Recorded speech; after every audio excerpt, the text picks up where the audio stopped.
सिनान का फादर कहता है ग्रेट, हम लोगों को उनके शादी के बारे में फिर से सोचना होगा। ये सुन के मेंग के पेरेंट्स बहुत ही ज्यादा खुश हो जाते हैं और मेंग की मदर कहती है क्या सच में? मेंग सच में बहुत ही ज्यादा लकी है। पर उनकी बातें सुन के मेंग बहुत जोर से हंसने लगता है और कहता है मुझे तो यकीन ही नहीं हो रहा, ये जोक कितना फनी था। मेंग की मदर गुस्से से कहती है आखिर तुम हंस क्यों रहे हो? फिर मेंग अपने पेरेंट्स को एक्सप्लेन करने लगता है कि अभी सिनान का फैमिली का कंडीशन कितना ज्यादा खराब है। उनका फाइनेंशियल कंडीशन इतना खराब हो चुका है कि उन्हें घर तक बेचना पड़ा। अब उनके ऊपर बहुत बड़ा कर्ज है। ये सुन के मेंग के पेरेंट्स तो बहुत ही ज्यादा शौक में पड़ जाते हैं। फिर मेंग ये भी रिवील करता है कि सिनान का फादर अभी कार वॉश करता है। ये सुन के मेंग की मॉम तो बहुत ही ज्यादा शौक में पड़ जाती है। फिर मेंग का फादर उसका कॉलर पकड़ते हुए कहता है तुम एक नंबर के कमीने हो, तुमने हमें यूज करने का सोचा। हमारा बेटा आज ही घर वापस आया है, क्या तुम हमें बुद्धू बनाना चाहते थे? सिनान का फादर कहता है ये सिर्फ टेम्पररी के लिए है, हालांकि अभी हमारे फैमिली में प्रॉब्लम चल रही है पर ये फ्यूचर में नहीं होगा। अगर मेंग हमारी मदद करेगा तो हमारा फैमिली कंडीशन पूरी तरह से ठीक हो जाएगा।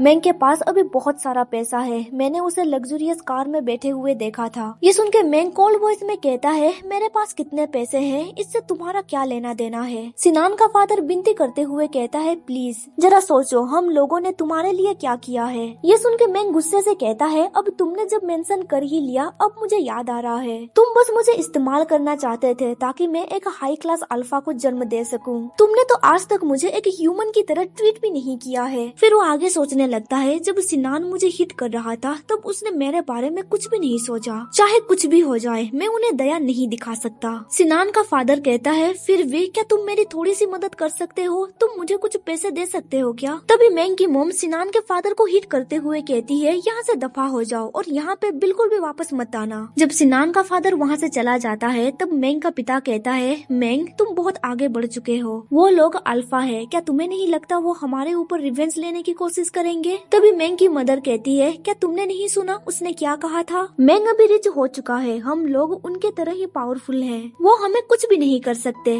फिर वो हंसते हुए कहती है अब एक अच्छे लड़के को ढूंढने के लिए मेंग को कोई भी दिक्कत नहीं होगी। मेंग तुमने बहुत अच्छा काम किया है, क्यों ना तुम अगली बार मुझे अपने कंपनी घुमाने ले चलो, तुम्हारी मम्मी तुम्हारे लिए एक अच्छा लड़का ढूंढ के दिखाएगी। पर मेंग इसके लिए साफ मना कर देता है। ये सुन के उसके पेरेंट्स उसे बहुत डांटने लगते हैं। बात इतनी बढ़ जाती है कि मेंग की मदर उसके ऊपर हाथ उठाने ही वाली थी। तभी मेंग कहता है अगर आप मुझे थप्पड़ मारेंगी तो मैं फाइट बैक नहीं करूंगा, पर अगर आपने ऐसा किया तो फिर आज से मैं मेंग फैमिली का सदस्य नहीं रहूंगा। बहुत साल गुजर चुके हैं, आप लोगों ने मेरे लिए जो कुछ भी किया है मैंने ऑलरेडी उन सब की भरपाई कर दी है। अगर मैं सिनान के फैमिली से क्रूएल एक्ट कर सकता हूँ तो फिर मैं इस फैमिली के लिए भी कर सकता हूँ। ये सुन के मेंग का फादर कहता है तुम अपनी मॉम से ऐसी बात कैसे कर सकते हो, हम लोगों ने तुम्हें पाल पोस के बड़ा किया है, तुम इसके बारे में कैसे भूल सकते हो? मेंग कहता है ऑफ कोर्स मैं वाला कैसे भूल सकता हूँ, बचपन से ही आप लोगों ने मुझे बहुत मारा पीटा है और मुझे गाली भी देते आ रहे हैं। ये सुन के उसके पेरेंट्स सोचने लगते हैं उसे अभी भी ये सब कुछ याद है, पर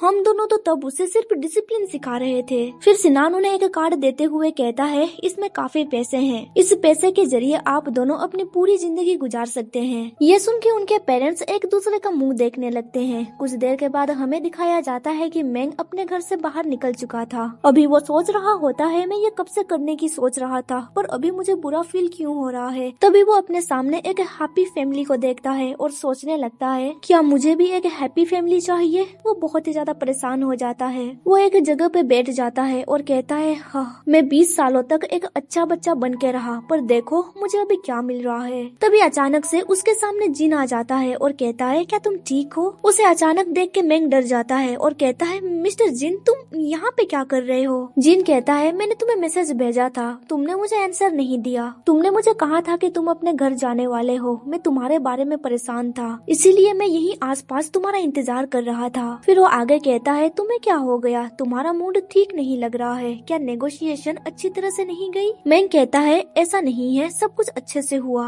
मुझे बस अच्छा नहीं लग रहा है, वैसे भी वो तो मेरे फैमिली ही है ना, मुझे पता नहीं मैंने सही किया या फिर। तभी जिन उसे समझाते हुए कहता है मुझे पता है अभी तुम्हें कैसा फील हो रहा है, जब मैं घर से भाग गया था मेरे मन में भी यही सारे ख्याल चल रहे थे। फिर वो आगे कहता है तुम्हें अपने डिसीजन पे रिग्रेट फील नहीं करना चाहिए, इसके अलावा मैं तुम्हारा फैमिली बन सकता हूँ और जब भी तुम्हें मेरी जरूरत पड़ेगी मैं हमेशा तुम्हारे साथ रहूंगा। ये सुन के मेंग हैरान होके कहता है कि क्या मेरी फैमिली? फिर जिन उसका हाथ पकड़ते हुए कहता है आज मैंने रात की छुट्टी ले ली है, चलो फन करने के लिए चलते हैं। ये कह के वो मैंग को वहाँ से ले जाने लगता है और वो दोनों बहुत एंजॉय करते हैं। कुछ देर के बाद जब वो दोनों रास्ते में जा रहे होते हैं तभी एक कार उनके पीछे रुक जाती है। अभी उस कार में और कोई नहीं बल्कि मिस्टर एक्स था। मी कहता है मास्टर क्या कुछ गलत हुआ है? मिस्टर एक्स कहता है मुझे लगता है मैंने मैंग को किसी आदमी के साथ देखा। मी कहता है क्या ऐसा हो सकता है कि ये उसका कोई नया लवर हो? मिस्टर एक्स कहता है वो लड़का जिन की तरह दिख रहा था पर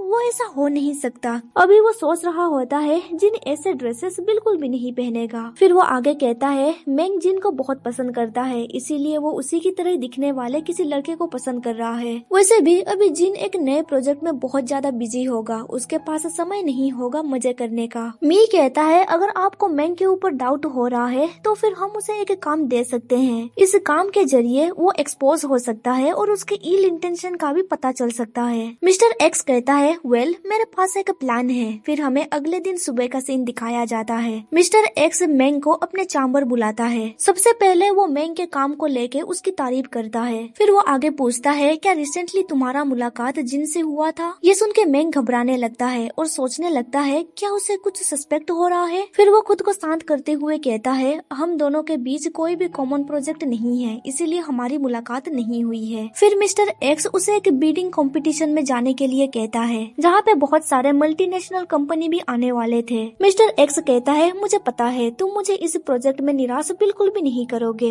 मैंग कहता है ये प्रोजेक्ट बहुत ही बड़ा होने वाला है इसीलिए मुझे लगता है कि इसमें सीईओ जिन खुद पार्टिसिपेट करेगा और उनके सामने मेरी एबिलिटी फीकी पड़ जाएगी। जिसपे मिस्टर एक्स कहता है तुम्हें ज्यादा फिक्र करने की जरूरत नहीं है, हमारी कंपनी बिल्कुल भी नहीं हारेगी, तुम्हें बस नॉर्मली परफॉर्म करना होगा।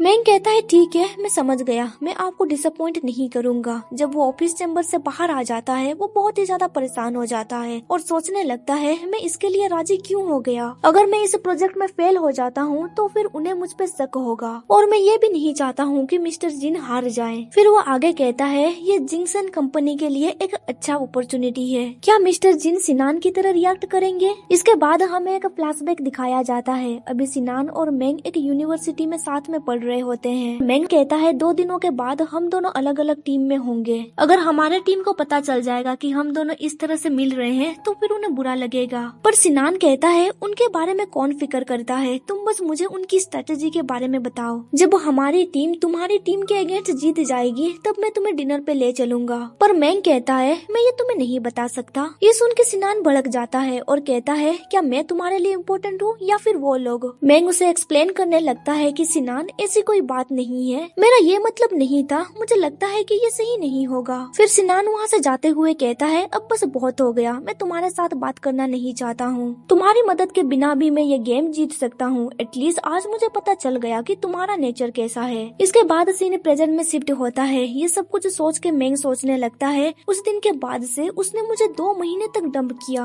मुझे तो अभी भी ऐसा लग रहा है कि तब मैंने गलत किया था। फिर वो परेशान होकर सोचने लगता है ये जो प्रोजेक्ट है ये उस कंपटीशन से बहुत ज्यादा इम्पोर्टेंट है, क्या मिस्टर जिन भी मेरे बारे में ऐसा सोचेंगे? फिर वो आगे सोचने लगता है नहीं, मिस्टर जिन सिनान की तरह सेल्फिश नहीं है। ये सब कुछ सोच के वो बहुत ही ज्यादा परेशान और कंफ्यूज हो चुका था। ये प्रोजेक्ट सिर्फ जिन के लिए मायने नहीं रखती है बल्कि ये उसके कंपनी के फ्यूचर के लिए भी बहुत मायने रखती है। उसे परेशान देख के मी कहता है क्या तुम जिन के साथ मुकाबला नहीं करना चाहते? क्या तुम अभी भी उससे प्यार करते हो? ये सुन के मैंग शौक में पड़ जाता है और सोचने लगता है क्या उन्हें अभी भी शक हो रहा है। मैंग कहता है तुम ऐसा क्यों सोच रहे हो, मैं बस उसे देखना नहीं चाहता हूँ, बात बस यही है। पर मी उसकी बातों पे बिलीव नहीं कर रहा था, इसीलिए मैंग कहता है मैं बस अपने एक्स के साथ इन्वॉल्व होना नहीं चाहता हूँ। फॉर एग्जाम्पल सिनान को देखो, हम दोनों का ब्रेकअप कब का हो चुका है पर देखो वो अभी तक साइको है। ये सुन के मी हंसते हुए कहता है हाँ तुम बिल्कुल सही कह रहे हो। अभी मैं सोच रहा होता है फाइनली वो मुझ पे भरोसा कर रहा है, पर अंदर ही अंदर वो सोच रहा था मिस्टर जिन मुझे माफ कर देना,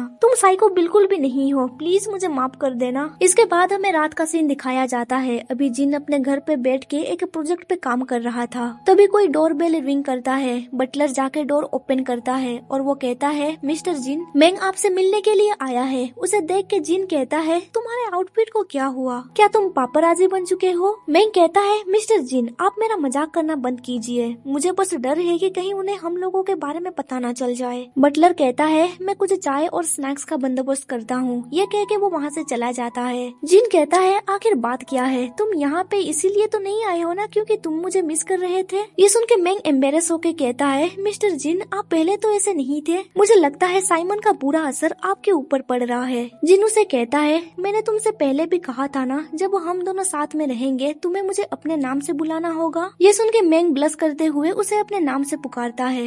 ये सुन के जिन बहुत ही ज्यादा खुश हो जाता है। फिर वो आगे कहता है क्या तुम कुछ इम्पोर्टेंट बात करने के लिए आए हो? क्या तुम बिडिंग के बारे में बातचीत करने के लिए आए हो? ये सुन के मैंग हैरान होकर कहता है पर तुम्हें कैसे पता चला? जिन कहता है तुम्हारे फेस से सब कुछ पता चल रहा है। मैंग कहता है तुम मुझे टीज कैसे कर सकते हो, मैं तो बहुत ही ज्यादा परेशान हूँ। जिन उसे समझाते हुए कहता है ये इतना भी सीरियस नहीं है, बिडिंग प्रोसेस के लिए तुम्हें जो करना है तुम वो सब कुछ करो। मैंग कहता है तो फिर तुम्हारा और तुम्हारा कंपनी का क्या होगा? ये सुन के जिन कहता है क्या तुम मेरे लिए सारा काम आसान करना चाहते हो? क्या तुम्हें लगता है कि मैं तुमसे हार जाऊंगा? ये सुन के मैंग ब्लश करते हुए कहता है नहीं ऐसी बात नहीं है। जिन हंसते हुए कहता है अभी सेक्रेटरी मैंग और भी ज्यादा औसम हो गया है। मैंग कहता है मेरा ऐसा बिल्कुल भी मतलब नहीं था। जिन उसे पेट करते हुए कहता है ठीक है अब मैं सीरियस होके बात करता हूँ। फिर वो आगे कहता है अभी तुम डोजी ग्रुप से हो, अगर तुम जानबूझ के हार जाओगे तो मेरे फादर को सब कुछ पता चल जाएगा, शायद ये भी उसका टेस्ट का एक हिस्सा होगा, इसीलिए तुम्हें अपना बेस्ट देना होगा। मैंग कहता है मैं समझ सकता हूँ तुम क्या कहने की कोशिश कर रहे हो, पर मैं परेशान इस बात पे हूँ कि तुम्हारा कंपनी एक मौका खो देगा। जिन कहता है हाँ मुझे ये पता है, पर तुम्हें मेरे बारे में ज्यादा फिक्र करने की जरूरत नहीं है, तुम जो कर सकते हो वो करो, मैं तुम्हारे परफॉर्मेंस का वेट करूंगा, तुम जितना बेटर परफॉर्म करोगे तुम उतने सेफ रहोगे, मैं नहीं चाहता हूँ कि मेरी वजह से तुम डेंजर में पड़ जाओ। ये सुन के मैंग थोड़ा इमोशनल हो जाता है। फिर वो जिन को हक करते हुए कहता है तुम्हारा बहुत बहुत शुक्रिया। जिन कहता है तुम्हें मुझे थैंक्स कहने की जरूरत नहीं है, देखा जाए तो तुम्हें मेरे बारे में भी फिक्र हो रहा था, इसीलिए तुम इतनी रात को मुझसे मिलने के लिए आ गए।